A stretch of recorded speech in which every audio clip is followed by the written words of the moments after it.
Hello, my name is Selene, and today I'll be talking about JROTC while I knit a pink ribbed hat.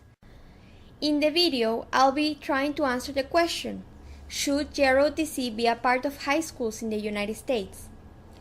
Full disclosure, I work as an intern for a network of organizations that are against the militarization of young people, and I don't live in the US. When reading about the program for my job, there were many things about it that unsettled me. This is both a presentation of my ongoing research and also the thoughts I've had regarding it. Since this will be a long video, you're welcome to skip to any one of the main points, the time codes for which are in the description below. As a disclaimer, I am not against the kids in the program nor their instructors. I am not anti-soldier, nor anti-American, nor anti-veteran. I am anti-war and the violence it produces, and against the presence of the military in schools. So let's start with the most basic question. What is JROTC and why should anyone care that it exists?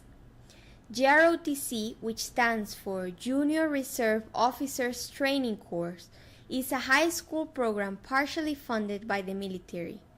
According to figures found in the most recent budget reports available, in 2016, the Air Force and the Navy JROTC programs were present in 1,503 high schools, the Air Force alone reporting an enrollment rate of 131,407 students in the 2017-2018 school year. Unfortunately, at the time that I looked at these figures, the most recent budget reports from the Army JROTC weren't available, but last year's had this to say about the program. JROTC remains one of the most successful Army programs. Another source stating that Army JROTC is present in over 1,700 secondary educational programs and reaches more than 310,000 high school students. The total estimated budget for 2017 for the personnel component of JROTC programs of all branches of the military is around $69,902,000. This only includes officer salary, the cost of uniforms for the kids participating in the program, or cadets, and funding JROTC summer camps. Additional costs may make these figures higher, like textbooks or the use of installation.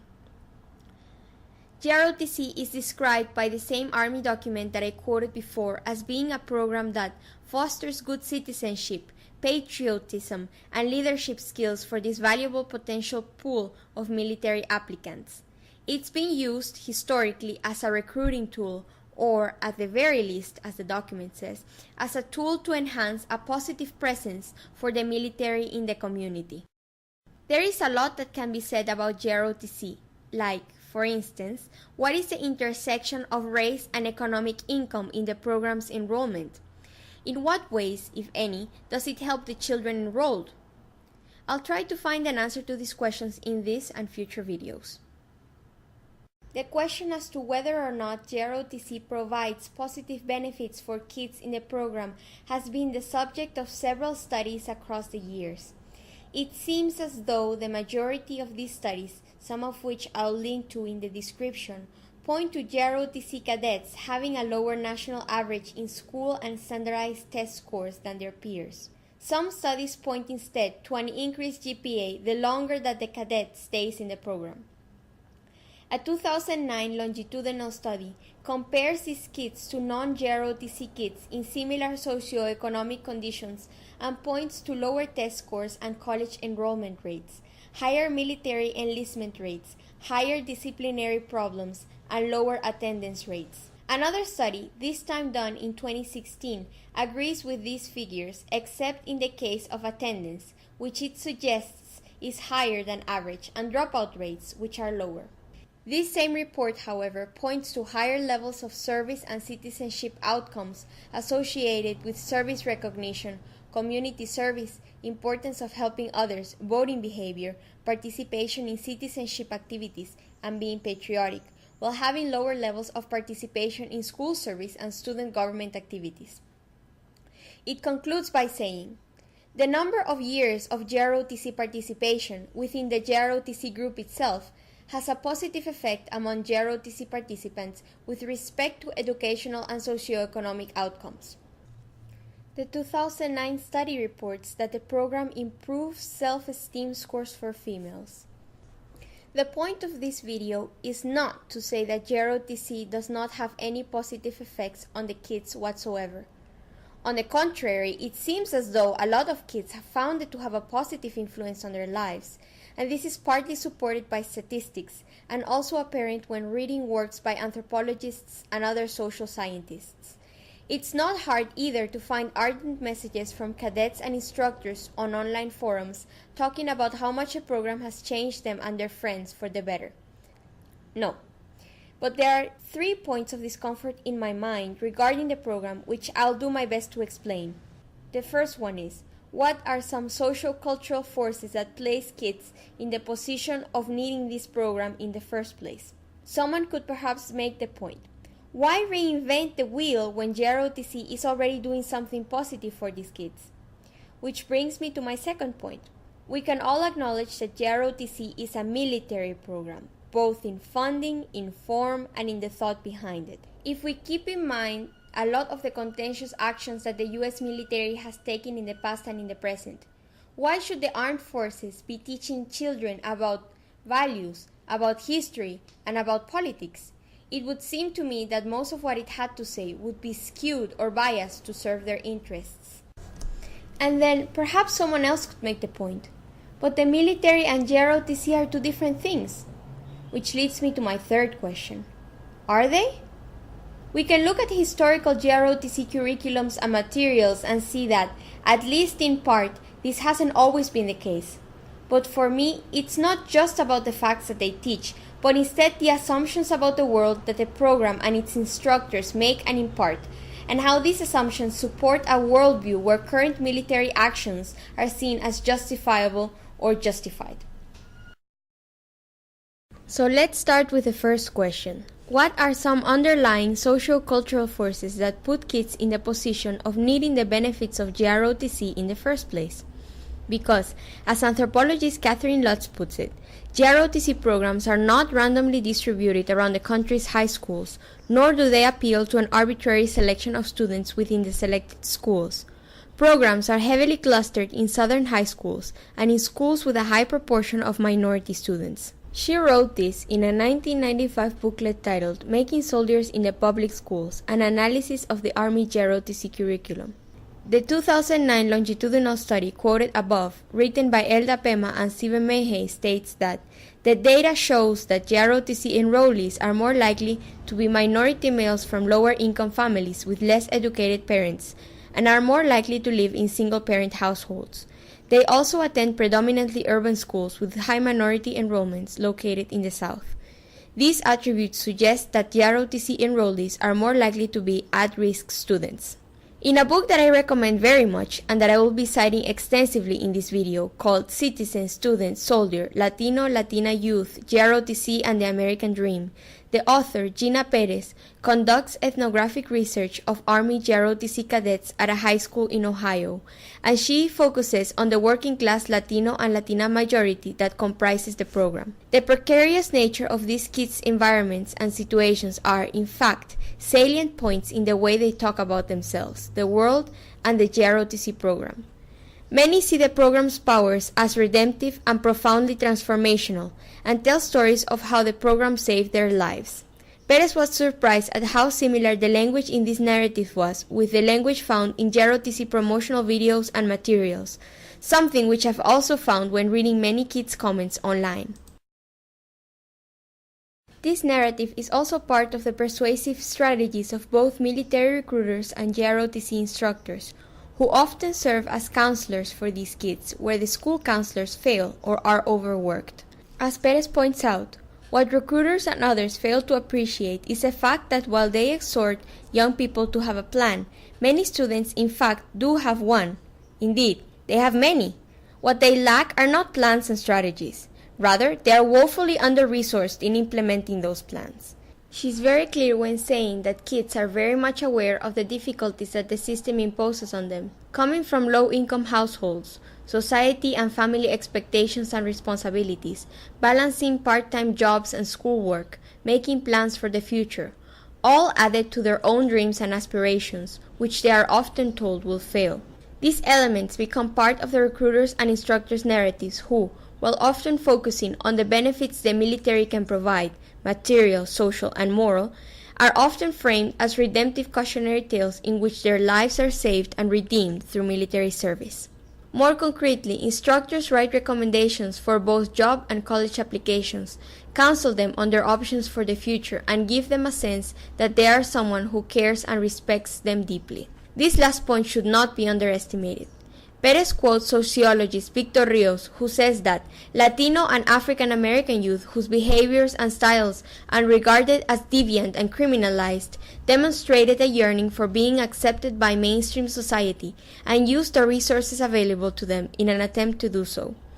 In a society that is quick to judge and marginalize people of color, JROTC can be a way, sometimes even the only way, for these kids to get a sense of respect and of self-worth.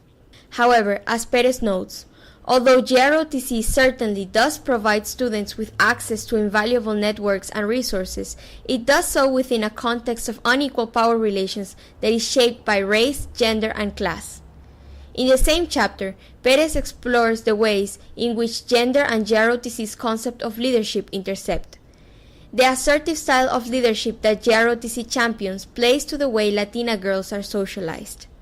And on the opposite end of this, the same behaviors that the program and society supports in these young women, assertiveness, confidence, loudness, is regarded with suspicion when coming from boys, particularly low-income boys of color.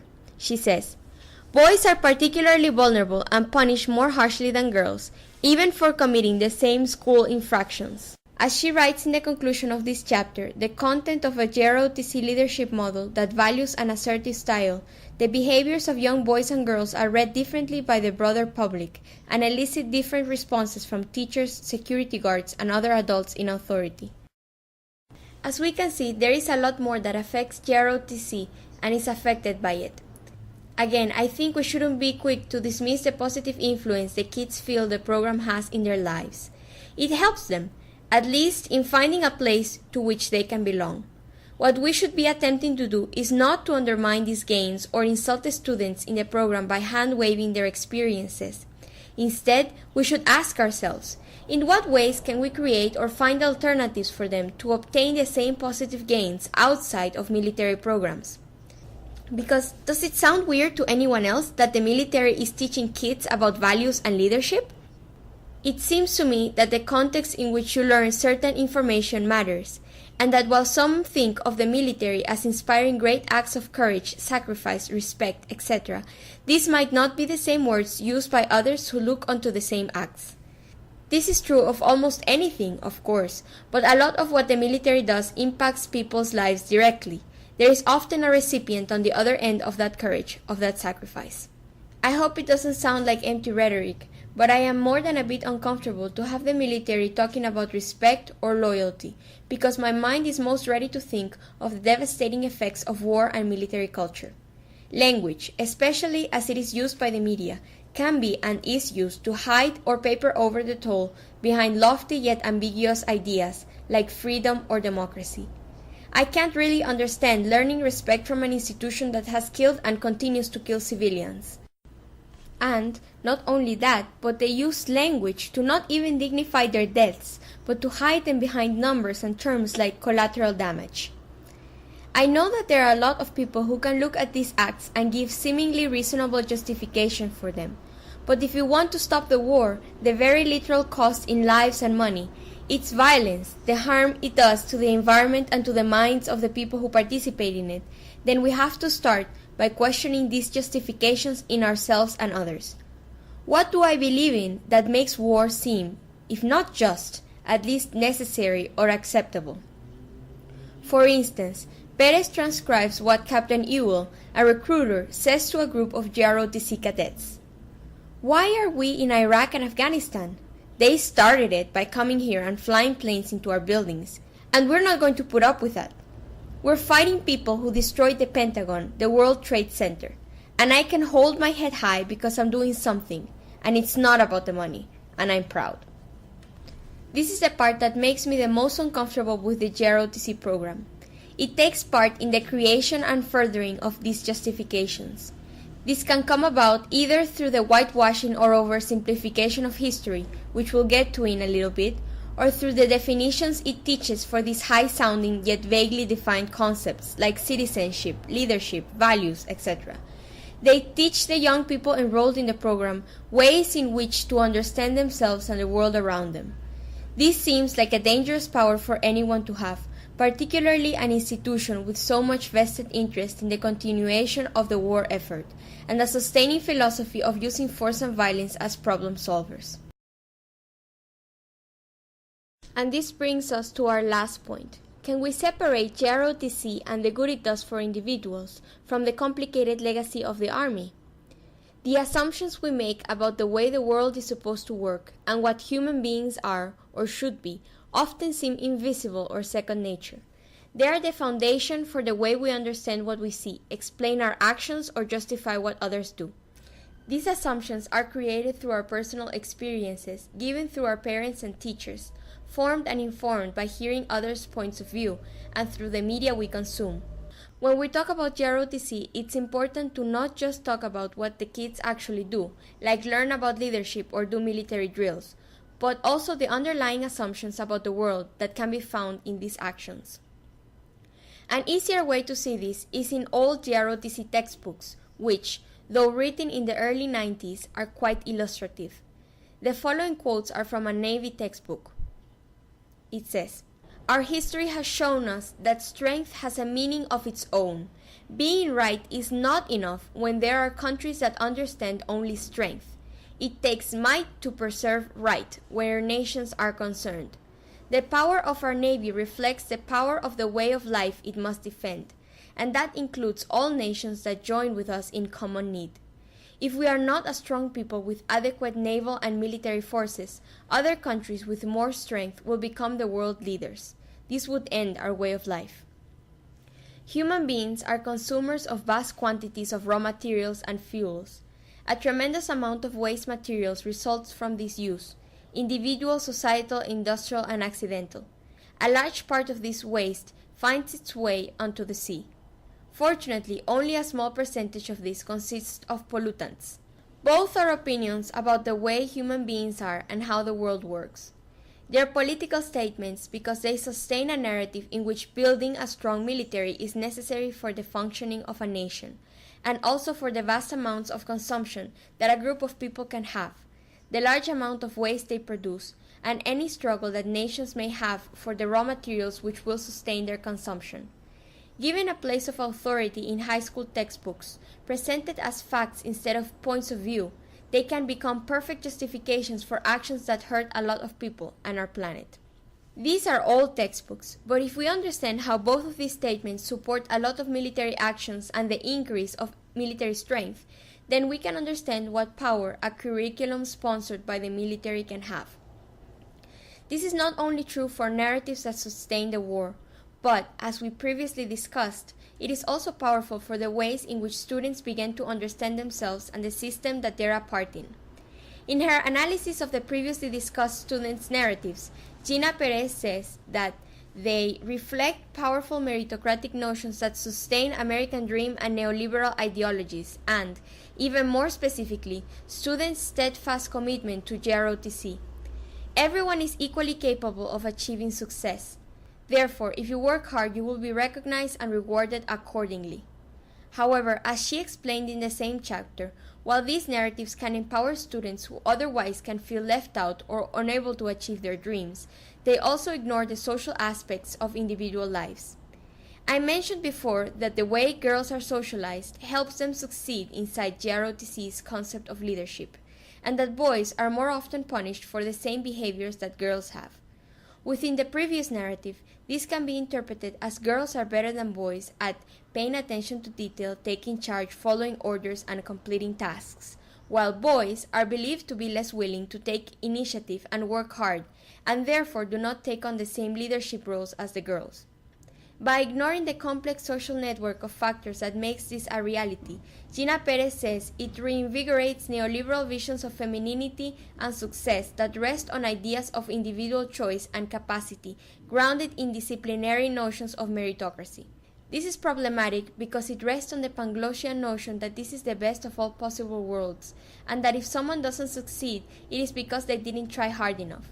That's not often the case, but believing it is can add to the distress of failure.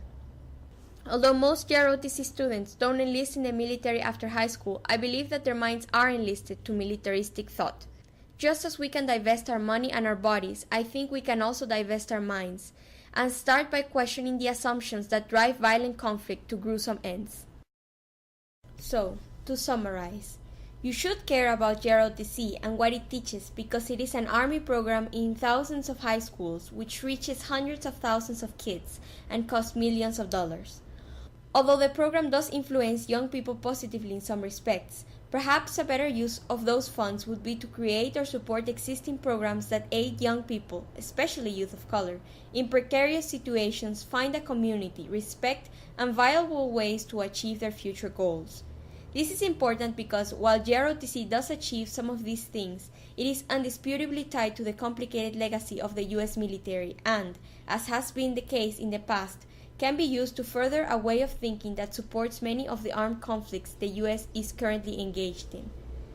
To find out more about the organizations engaged in the struggle against the militarization of youth, please visit the network that I am an intern in, the National Network Opposing the Militarization of Youth, at nomi.org. This has been a collaboration for Code Pink's Divest from the War Machine campaign, which you can check out at divestfromthewarmachine.org. I hope you enjoyed this video. Please like, comment, and subscribe so that you can see upcoming videos where I plan to talk about more topics like this while I need other things.